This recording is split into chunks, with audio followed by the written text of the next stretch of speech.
കൊറോ ഹെൽത്തിലെ ജീവനക്കാരനായ ഒരു ജസീൽ നമുക്കൊപ്പം ചേരും. ജസീൽ എത്ര നാളായി ഈ കൊറോ ഹെൽത്തിൽ ജോലി എടുക്കുന്നുണ്ട്? എന്താണ് ഈ പിരിച്ചുവിടൽ നോട്ടീസുമായി ബന്ധപ്പെട്ട് കമ്പനി അധികൃതർ പറയുന്നത്? നോട്ടീസ് ജസീലിന് കിട്ടിയോ? 2 വർഷമായിട്ട് ഈ കമ്പനിയിൽ ജോലി ചെയ്തുകൊണ്ടിരിക്കുകയാണ്. മുമ്പ് മറ്റൊരു കമ്പനിയിലായിരുന്നു, ബാംഗ്ലൂരിലായിരുന്നു.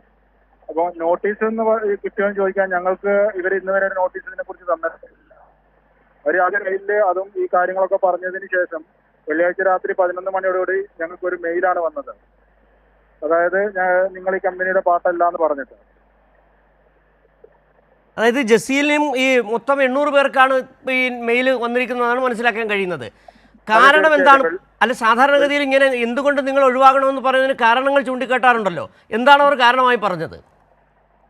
അത് സംഭവിച്ചത് ഞങ്ങളുടെ അടുത്ത് ഈ കോഴിക്കോട് ലൊക്കേഷനിൽ ഇതിന്റെ ഈ കമ്പനിയുടെ മറ്റ് ബ്രാഞ്ചുകളിൽ നിന്നും ഹയർ ഒഫീഷ്യൽസ് വന്നിട്ട്, അതായത് കോയമ്പത്തൂരിൽ നിന്ന് ചെന്നൈയിൽ നിന്ന് ആളുകൾ വന്ന് ആണ് നമ്മുടെ കമ്പനി നഷ്ടത്തിലാണ്, അതുകൊണ്ട് കേരളത്തിലെ ഓപ്പറേഷൻസ് ഞങ്ങൾ അവസാനിപ്പിക്കുന്നു. ഈ ഒരു സ്റ്റേജിൽ തന്നിട്ട് നിങ്ങൾക്ക് കിട്ടാനുള്ള ആനുകൂല്യങ്ങൾ ഞങ്ങൾ നിങ്ങൾക്ക് നൽകുന്നതായിരിക്കും, അല്ലെങ്കിൽ ആ രീതിയിലൊരു സംസാരം മാത്രം പറഞ്ഞ് ഇവർ ഇവിടുന്ന് പോകാൻ നോക്കുകയാണ് ചെയ്തത്. അപ്പൊ ഞങ്ങൾക്ക് വ്യക്തമായ കാരണം കിട്ടണമെന്ന് പറഞ്ഞപ്പോൾ അവർ ഞങ്ങളടുത്ത് പറഞ്ഞത് കേരളത്തിൽ ഇത് ലാഭത്തിലല്ല, ഈ രീതിയിലാണ് ഞങ്ങളോട് അവർ സംസാരിച്ചത്. പക്ഷേ അതേസമയം ഇന്ത്യയുടെ മറ്റു ഭാഗങ്ങളിൽ, ഹൈദരാബാദില്, നോയിഡയില്, ചെന്നൈയില്, കോയമ്പത്തൂരിലൊക്കെ ഇവര് വലിയ തോതിൽ ആളുകളെ റിക്രൂട്ട് ചെയ്തുകൊണ്ടിരിക്കുന്നു. വെള്ളിയാഴ്ച റിക്രൂട്ട്മെന്റ് നടക്കുന്നു, ഈ വരുന്ന ബുധനാഴ്ച റിക്രൂട്ട്മെന്റ് നടക്കുന്നു. ഇത്രയും ആളുകൾ അവർ വലിയ രീതിയിൽ അവർ റിക്രൂട്ട് ചെയ്തുകൊണ്ടിരിക്കുകയാണ്. അതേസമയം കേരളത്തിൽ അവർ തുടരുന്നില്ല എന്ന് അവർ പറയുന്നു. കേരളത്തിൽ 900ഓളം ജീവനക്കാരെ ഒരു കാരണവും, പ്രത്യേകിച്ചൊരു കാരണം പറയാതെ അവരെ ഇറക്കി വിടുകയാണ് ചെയ്യുന്നത്. ഈ ജസീൽ തുടക്കത്തിൽ പറഞ്ഞ് കേൾക്കാൻ കഴിഞ്ഞാൽ ജസീൽ ഉൾപ്പെടെയുള്ളവർ എത്ര വർഷമായി അവിടെ ജോലി എടുക്കുന്നുണ്ടായിരുന്നു? ഞാൻ ഈ കമ്പനിയിലോട്ട് വന്നിട്ട് 2.5 വർഷമായത്. ഈ കമ്പനി കേരളത്തിൽ സ്റ്റാർട്ട് ചെയ്തിട്ട് ഏതാണ്ട് 4 വർഷമായി. 4 വർഷമായിട്ട് ഈ കമ്പനി കേരളത്തിലുണ്ട്, കോഴിക്കോടും കൊച്ചിയിലായിട്ടുണ്ട്. ഞാൻ ഈ കമ്പനിയിലേക്ക് ഞാനൊരു ബാംഗ്ലൂരിൽ നിന്ന് ഇങ്ങോട്ട് മാറി വന്നതാണ് 2.5 വർഷം മുമ്പ്. ഞങ്ങളൊക്കെ ഈ ഫീൽഡിൽ, ഞാനൊക്കെ ഏതാണ്ട് 9-10 വർഷമായിട്ട് ഈ ഫീൽഡിലുള്ള ആളുകളാണ്.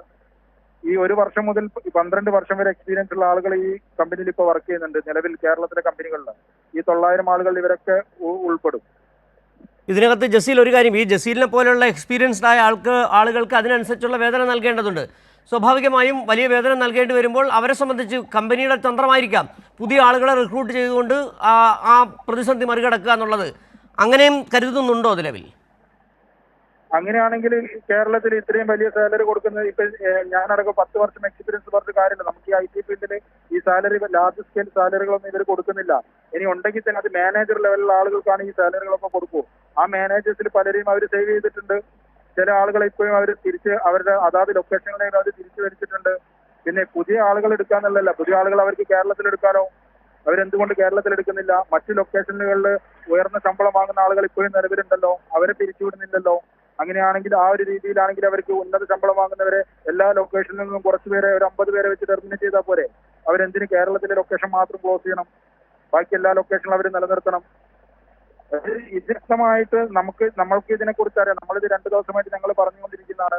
തൊഴിലാളികളെ ചൂഷണം ചെയ്യാൻ ശ്രമിക്കുമ്പോൾ ഞങ്ങൾ അതിനെ എതിർക്കുന്നു, ഞങ്ങളതിനെ സമ്മതിക്കുന്നില്ല. എതിർക്കുന്നു ഞങ്ങളെ കഴിവിന്റെ പരമാവധി ഞങ്ങൾ അവരെ സപ്പോർട്ട് ചെയ്യുന്നു. ഞങ്ങൾ വീക്കെൻഡിൽ വർക്ക് ചെയ്ത് കൊടുക്കുന്നു, എക്സ്റ്റെൻഡ് ചെയ്ത് കൊടുക്കുന്നു. അതിന്റെ ഒരു പരിധി കഴിയുമ്പോൾ ഞങ്ങൾ അവരോട് പറയുന്നു ഇത് കൂടുതലാണ്, ഞങ്ങൾക്ക് ചെയ്യാൻ പറ്റില്ല. അതിനെതിരെ ഞങ്ങൾ ചോദിക്കുന്നു. ഇപ്പൊ നിലവിൽ ഈ ഓൾറെഡി ഇവർ ഇന്നലെ ചെന്നൈ ലൊക്കേഷനിലൊക്കെ അവർ പറഞ്ഞിരിക്കുന്ന ഒരു കാര്യമാണ്, എക്സ്റ്റെൻഡ് ചെയ്യാൻ പറയുമ്പോൾ രാത്രി 9 മണി വരെ എക്സ്റ്റെൻഡ് ചെയ്യാൻ പറയുമ്പോൾ, രാവിലെ 9 മുതൽ അല്ലെങ്കിൽ രാവിലെ 7 മുതൽ 9 മണി വരെ എക്സ്റ്റെൻഡ് ചെയ്യാൻ പറയുമ്പോൾ ഞങ്ങൾ അവരോട് മാന്യമായിട്ട് പറയുന്നു, നിങ്ങൾ IT നഗരങ്ങളിലെ കാണുന്നത് പോലെ നിങ്ങൾ കേരളം കാണരുത്. ഇവിടെ ഈ 80% വരുന്ന സ്ത്രീകൾക്ക് അവരുടെ ഗ്രാമങ്ങളിലെ വീടുകളിലേക്ക് എത്താൻ 9 മണിക്ക് ശേഷം വാഹന സൗകര്യം ബുദ്ധിമുട്ടാണ്. നിങ്ങൾ അവരെ 7 മണിയാകുമ്പോഴെങ്കിലും നിങ്ങൾ കമ്പനിയിൽ നിന്ന് ഒഴിവാക്കണം. ഇത് അവർക്ക് ഇഷ്ടപ്പെടുന്നില്ല. അവരെ സംബന്ധിച്ചോളം അവർക്ക് വേലക്കാരായി നിൽക്കുന്ന, അല്ലെങ്കിൽ അവർക്ക് സ്ലേവ്സായി നിൽക്കുന്ന ആളുകളാണ് അവർക്ക് വേണ്ടത്. രാവിലെ 7 മണിക്ക് വരാൻ പറഞ്ഞാൽ വരണം, 9 മണി വരെ നിൽക്കാൻ പറഞ്ഞാൽ നിൽക്കണം. 16 ദിവസം അടുപ്പിച്ച് ജോലി ചെയ്തിട്ടുണ്ട് ഞങ്ങൾ, വിശ്രമമില്ലാതെ ഏപ്രിൽ മാസത്തിലൊക്കെ. ഞങ്ങൾ പറയും 14 ദിവസം ഇനിയെങ്കിലും ഞങ്ങൾക്ക് ഒരു ദിവസം ബ്രേക്ക് വേണം. ഇത് ഞങ്ങൾ ചോദിക്കുന്നു, അതവർക്ക് ചെയ്യാൻ പറ്റുന്നില്ല. അവരെ സംബന്ധിച്ചിടത്തോളം ഏറ്റവും അവർ പറഞ്ഞ പ്രകാരമാണ് ഞങ്ങൾ പിരിച്ചുവിട്ടത് പുതിയ ലേബർ കോഡ് പ്രകാരം അവർ ചിന്തിക്കുന്നത് ഓക്കെ, ഒരു ദിവസം ഞങ്ങൾക്ക് ഇത് കൂട്ടിയിട്ട് അങ്ങ് പോകാമെന്നാണ്. അത് നമുക്ക് അനുവദിച്ചു കൊടുക്കാൻ പറ്റില്ല. 900ഓളം കുടുംബങ്ങളാണ് തെരുവിലേക്ക് ഇറങ്ങാൻ പോകുന്നത്. ജസീൽ പറഞ്ഞല്ലോ, ഈ തൊഴിൽ സമയം, വർക്കിംഗ് അവേഴ്സ് എന്ന് പറഞ്ഞാൽ 8 മണിക്കൂറും 12 മണിക്കൂർ കൂടുതൽ നിങ്ങൾ ജോലി എടുക്കേണ്ട ഒരു സാഹചര്യം ഉണ്ടായിരുന്നു അല്ലേ? തീർച്ചയായിട്ടും ഉണ്ടായിരുന്നു. അതിനെതിരെ ഞങ്ങൾ ശബ്ദിക്കുകയും ചെയ്തിരുന്നു. അതായത് ചില ദിവസങ്ങളിൽ അവർ ഞങ്ങൾ സപ്പോർട്ട് ചെയ്തിട്ടുണ്ട് അവരെ. ഇപ്പം രാവിലെ ഞങ്ങൾ 8 മണിക്ക് വന്നിട്ട് വൈകിട്ട് 7 മണി വരെയൊക്കെ ഞങ്ങൾ സപ്പോർട്ട് ചെയ്ത് കൊടുത്തിട്ടുണ്ട്. അതായത് നമുക്ക് ചാർട്ട് ബേസ് ആണ്, അതായത് എങ്ങനെയാണ് നമുക്ക് ക്ലയന്റിന്റെ അടുത്തുനിന്ന് നമുക്ക് ഓർഡർ വരുന്നത് അതിനനുസരിച്ച് ഞങ്ങൾ ചെയ്തുകൊണ്ടിരിക്കുക ചെയ്യുക. അപ്പൊ അതിന്റെ വോളിയം കൂടുതൽ സമയത്ത് ഞങ്ങളൊരു കമ്പനി ഞങ്ങൾക്ക് ഒരു വരുമാന മാർഗമായ ഒരു കമ്പനിയെ സപ്പോർട്ട് ചെയ്യാൻ വേണ്ടി ഞങ്ങൾ ചെയ്തു കൊടുത്തിട്ടുണ്ട്. പക്ഷെ അത് അവർ മുതലെടുത്ത് എല്ലാ കാലത്തും അങ്ങനെ വേണമെന്ന് ഞങ്ങളോട് ആവശ്യപ്പെടുകയും പിന്നെ ഈ പ്രത്യേകിച്ച് ഈ സ്ത്രീകളൊക്കെ നേരിടുന്ന വിഷയം രാത്രി 9 മണിക്കൊക്കെ ഇറങ്ങിയിട്ട് കൊച്ചിയിൽ നിന്നും കോഴിക്കോട് നിന്ന് ടൗണിൽ നിന്ന് ഗ്രാമപ്രദേശങ്ങളിലേക്ക് പോകുമ്പോൾ അവർക്ക് വാഹന സൗകര്യം ലഭിക്കുന്നില്ല. അപ്പൊ ഈ വാഹന സൗകര്യം ലഭിക്കാത്തപ്പോൾ ഞങ്ങൾ അവരോട് പറയുന്നു ഇവരെത്താൻ 10-11 മണിയായിട്ടുണ്ട്. ഞങ്ങളെ കൂടെ ഓഫീസിൽ വർക്ക് ചെയ്യുന്ന ആളുകളുണ്ട്. രാത്രി ഇറങ്ങിയിട്ട് ബസ് കിട്ടാതെ 11:30 വീട്ടിലെത്തിയ സ്ത്രീകൾ ഞങ്ങളെ കൂടെ ഉണ്ട്. വീട്ടിൽ നിന്ന് ആൾ വന്ന് കൂട്ടിപ്പോണ്ട അവസ്ഥ വന്നിട്ടുണ്ട്. ഇതൊക്കെ ഞങ്ങൾ അവരോട് പറയുന്നു ഇത് ഞങ്ങൾക്ക് ബുദ്ധിമുട്ടാണ്. എന്നിട്ട് ഞങ്ങൾ അവരെ സപ്പോർട്ട് ചെയ്യാൻ വേണ്ടി രാവിലെ 7 മണിക്ക് ചെയ്തു കൊടുത്തു. ഇത് ചെയ്യാൻ പറ്റില്ല. അപ്പൊ ഇതൊന്നും ഇത് ലോങ് ടേമിൽ അവർക്ക് കിട്ടാതാവുമ്പോൾ അവർ ചോദിക്കുമ്പോൾ ചിന്തിക്കുമ്പോൾ അവർക്ക് കിട്ടാതാവുമ്പോൾ അവരതിനെതിരെ അവർ പ്രതികരിക്കുക. അവർ ഈ രീതിയിലാണ് പ്രതികാരം ചെയ്യുന്നത്. ഇതിനെതിരെ ഞങ്ങൾ ഓൾറെഡി ലേബർ കമ്മീഷനിൽ ഞങ്ങൾ പരാതി കൊടുത്തിരുന്നു. ഞങ്ങൾക്ക് ഇങ്ങനെ പ്രശ്നം ഉണ്ടെന്നത്. ആ സമയത്ത് കമ്മീഷണറെ വിലക്കും. ഒരു സംശയം, അതായത് ഈ നേരത്തെ പറഞ്ഞല്ലോ ഈ തൊഴിൽ സമയവുമായി ബന്ധപ്പെട്ട് സ്ത്രീകൾ അടക്കമുള്ളവർക്ക് വനിതാ ജീവനക്കാർക്ക് അടക്കം വാഹന സൗകര്യം ഏർപ്പെടുത്താത്തത് ഇത് നിങ്ങൾ തൊഴിൽ വകുപ്പിന് പരാതിയായി നൽകിയിരുന്നു. അതിന് പിന്നാലെയാണോ ഈ പിരിച്ചുവിടൽ വന്നത്? തൊഴിൽ വകുപ്പിന് ഞങ്ങൾ ഇതിന് മുമ്പ് കഴിഞ്ഞ 4 വർഷമായിട്ട് കൊച്ചിയിലെയും കഴിഞ്ഞ 2.5 വർഷമായിട്ട് കോഴിക്കോടുള്ള തൊഴിൽ വകുപ്പിന്റെ അടുത്ത് നമ്മളെ ഭാഗത്തുനിന്ന് പരാതികൾ പോയിട്ടുണ്ട്. അത് കണ്ടിന്യൂസ് ആയിട്ട് പോയില്ല. ഇങ്ങനെ പ്രശ്നങ്ങൾ വരുമ്പോൾ നമ്മൾ അവരോട് പറഞ്ഞിട്ടുണ്ട് ഇവിടെ എക്സ്റ്റെൻഡ് ചെയ്യാൻ പറ്റുന്നു, എക്സ്റ്റെൻഡ് ചെയ്യാൻ നിർബന്ധിക്കുന്നു. തൊഴിൽ വകുപ്പ് കൃത്യമായിട്ട് ഇടപെടുകയും ചെയ്തിട്ടുണ്ട്. ഇടപെട്ടിട്ട് ഞങ്ങളടുത്ത് കമ്പനിക്ക് കർശന നിർദ്ദേശം കൊടുത്തു. ഇങ്ങനെ എക്സ്റ്റെൻഡ് ചെയ്യിക്കരുത്, 8 മണിക്കൂർ 9 മണിക്കൂർ കൂടുതൽ ഇവരെ ഈ ഓഫീസിൽ ഇരുത്തരുതെന്ന് പറഞ്ഞപ്പോൾ കുറച്ച് സമയത്തേക്ക് അവർ 7 മണി 7 ആകുമ്പോൾ വിടും. 3 മാസം കഴിയുമ്പോൾ അവരിതൊക്കെ മറക്കും. എല്ലാം കാറ്റിൽ പറത്തി വീണ്ടും അവർ ആവശ്യപ്പെടും 12 മണി വരെ നിൽക്കണം. ഇപ്പൊ ഇന്ന് ഞായറാഴ്ചയായിട്ട് ചെന്നൈയിൽ ഇവരുടെ ഓഫീസ് വർക്കിംഗ് ആണ്. ഇന്നലെ അവിടെ വന്ന സ്റ്റാഫിനോട് അവർ പറഞ്ഞു നാളെ വരാൻ പറഞ്ഞപ്പോൾ അവർ സാങ്കേതിക ബുദ്ധിമുട്ടുകൾ പറഞ്ഞു, നാട്ടിലേക്ക് വരണം അങ്ങനെയൊക്കെ പറഞ്ഞപ്പോൾ അവർ ചോദിച്ചത് കേരളത്തിൽ എന്താ നടന്നതെന്ന് കണ്ടല്ലോ, കേരളത്തിൽ ഞങ്ങൾക്ക് ഇത് ചെയ്യാൻ പറ്റുമെങ്കിൽ ഞങ്ങൾ എല്ലായിടത്തും ചെയ്യും. അപ്പൊ അവർക്ക് വ്യക്തമാണ് ഇന്ത്യയിലെ ഏതെങ്കിലും ഒരു സംസ്ഥാനത്ത് അവർ ഇത് എതിർക്കുമെങ്കിൽ അത് കേരളത്തിൽ മാത്രമേ എതിർക്കുള്ളൂ. ആ എതിർപ്പിനെ അവർക്ക് മറികടന്ന് ഇങ്ങനെ ഒരു ചൂഷണം ഇവിടെ അവർക്ക് ചെയ്യാൻ അവർ ശ്രമിച്ചു. അവർക്ക് അതിന് സാധിച്ചില്ല. അപ്പൊ അവരെ ഈ രീതിയിൽ പ്രതികരിക്കുകയാണ്. കേരളത്തിലെ നിയമങ്ങളോട് തൊഴിൽ നിയമങ്ങളോട് അവർ ഈ രീതിയിലാണ് അവർ പ്രതികാരം ചെയ്യുന്നത്. ഈ മെഡിക്കൽ ട്രാൻസ്ക്രിപ്ഷൻ ആണ് ഈ കൊറോ ഹെൽത്ത് പ്രധാനമായി ചെയ്യുന്നത് അല്ലേ? മെഡിക്കൽ കോഡിംഗ് ആണ്, ട്രാൻസ്ക്രിപ്ഷൻ അല്ല കോഡിംഗ് ആണ്. ഓക്കെ. അതിൽ പിന്നെ ജസീൽ അത് ഏത് തസ്തികയിലാണ് ജോലി ചെയ്യുന്നത്? ഞാൻ ട്രെയിനർ എന്നുള്ളതല്ല, പ്രോസസ് ട്രെയിനർ എന്നാണ് എൻ്റെ അത്. ലീഡ് ട്രെയിനറാണ് ഞാൻ കോഴിക്കോടില്. നമ്മളിതിന്റെ എങ്ങനെയാണ് ഈ പ്രൊജക്ട് ചെയ്യേണ്ടതെന്നുള്ള ട്രെയിൻ ചെയ്ത് കൊടുക്കുകയാണ്. അതാണ് എൻ്റെ ജോലി. പല സബ്സിഡികളുണ്ട് നമുക്ക് ഇതില്. മനസ്സിലായി. ഈ കൊറോ ഹെൽത്ത് അമേരിക്ക ഈ അമേരിക്കൻ ഓൺഡായ സ്ഥാപനം തന്നെയാണല്ലേ? അമേരിക്കക്കാർ തന്നെയാണ് എൻ്റെ ഉടമസ്ഥർ? അതെ. ഞങ്ങളെ മാനേജർ ലെവലുള്ള ആളുകളുടെ പേരുകളൊക്കെ അമേരിക്കൻസ് ആണ്. ഈവൻ ഇന്ത്യൻ സിറ്റിസൺസ് ഉണ്ട് അതില്. ലൈക്ക് ഈ കൺട്രി ഹെഡും അങ്ങനെയുള്ള ആളുകളൊക്കെ ഇന്ത്യക്കാരുണ്ട്.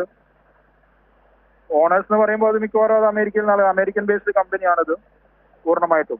ഓക്കെ. ഇപ്പോഴ് ഈ ട്രേഡ് യൂണിയനുകൾ ഇടപെട്ടിട്ടുണ്ടല്ലോ. CITU അടക്കമുള്ള ട്രേഡ് യൂണിയനുകൾ നിങ്ങളുടെ സമരത്തിന് ഐക്യദാർഢ്യം പ്രഖ്യാപിച്ചിട്ടുണ്ട്.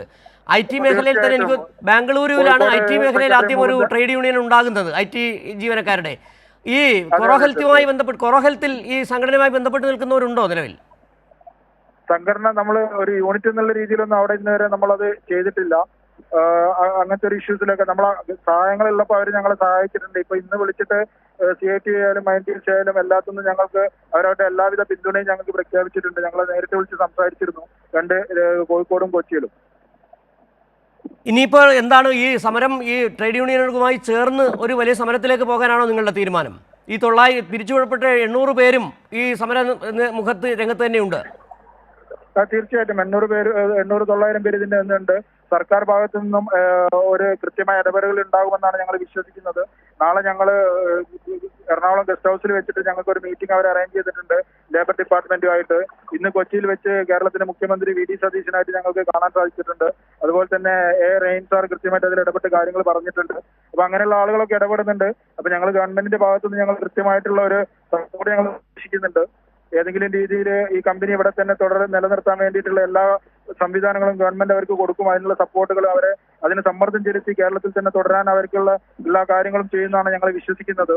നിലവിൽ ഞങ്ങളെ സംബന്ധിച്ചിടത്തോളം കേരള ലേബർ കോഡിന്റെയോ ഇതിന്റെയോ അല്ലാതെ കമ്പനിക്ക് കിട്ടാത്ത സൗകര്യങ്ങളുടെ പേരിലല്ല അവർ ഇവിടുന്ന് പോകുന്നത്. അത് ഞങ്ങൾക്ക് തീർച്ചയായിട്ടും ഞങ്ങൾക്കത് പൂർണ്ണ ബോധ്യമുണ്ട്. അല്ലെങ്കിൽ കമ്പനി നഷ്ടത്തിലായതിന്റെ പേരിലല്ല, നഷ്ടത്തിലായ ഒരു കമ്പനി പ്രവർത്തിക്കുന്ന പോലെയല്ല അവരിപ്പോൾ പ്രവർത്തിക്കുന്നത്. അപ്പൊ നമുക്ക് അതിനെക്കുറിച്ച് ഞങ്ങൾക്ക് വ്യക്തമായ ധാരണ ഞങ്ങൾക്കുണ്ട്. ശരി ജസീൽ, ഈ 2.5 മാസത്തെ ശമ്പളം എല്ലാ ജീവനക്കാരുടെ അക്കൗണ്ടിലേക്ക് അയച്ചു എന്നാണ് മനസ്സിലാക്കുന്നത്. ഈ ജസീലിനടക്കം കിട്ടിയിട്ടുണ്ടോ? ആ തുക അവർ നിക്ഷേപിച്ചു കഴിഞ്ഞോ? നിക്ഷേപിച്ചു കഴിഞ്ഞു. അത് കൊച്ചിയിൽ വെച്ചിട്ട് MLA-യും തൊഴിൽ വകുപ്പ് മന്ത്രിയായിട്ടുള്ള ചർച്ചയിൽ അവർ പറഞ്ഞത് അത് അവർ മരവിപ്പിക്കുമെന്നാണ് ഞങ്ങളടുത്ത് പറഞ്ഞത്. വെള്ളിയാഴ്ച അവർ പറഞ്ഞത്, അതായത് ഈ തീരുമാനം ഞങ്ങൾ മരവിപ്പിക്കുകയാണ്, തിങ്കളാഴ്ച ചർച്ചയ്ക്ക് ശേഷം മാത്രമേ ഈ പൈസ ഞങ്ങൾ ട്രാൻസ്ഫർ ചെയ്യുള്ളൂ, എന്നിട്ടാണ് നമ്മളിത് തീരുമാനിക്കുള്ളൂ എന്നൊക്കെ പറഞ്ഞതാണ്. പക്ഷേ വെള്ളിയാഴ്ച രാത്രി ഒരു 11 മണിയാകുമ്പോഴും അവരെല്ലാം ഈ ഇത്രയും ജീവനക്കാരുടെ അക്കൗണ്ടിലേക്ക് 2.5 മാസത്തെ ശമ്പളം എന്ന പേരിൽ ഒരു തുക അവർ നിക്ഷേപിച്ചിട്ടുണ്ട്. ഞങ്ങളെ സംബന്ധിച്ചിടത്തോളം ഒരു കോമ്പൻസേഷന് വേണ്ടിയിട്ടോ അല്ലെങ്കിൽ കുറച്ച് പണത്തിന് വേണ്ടിയിട്ടല്ല. ഞങ്ങളെ സംബന്ധിച്ചോളം ഞങ്ങളുടെ ജോബാണ്, ഞങ്ങളുടെ ജോലിയാണ്. നമുക്ക് ഞങ്ങളുടെ ജോബ് സെക്യൂരിറ്റി വേണം, ഞങ്ങൾക്ക് മുന്നോട്ട് ജീവിക്കാൻ പറ്റണം. 900 ആളുകൾ പുറത്തേക്ക് ഇറങ്ങിക്കഴിഞ്ഞാൽ ജോലി ലഭിക്കാൻ മാത്രമുള്ള സാധ്യതകളൊന്നും നിലവിൽ കേരളത്തിലെ ഇന്ത്യയിലെ മാർക്കറ്റിലില്ല, പ്രത്യേകിച്ച് ഈ ഒരു മേഖലയിൽ. ശരി ജസീൽ.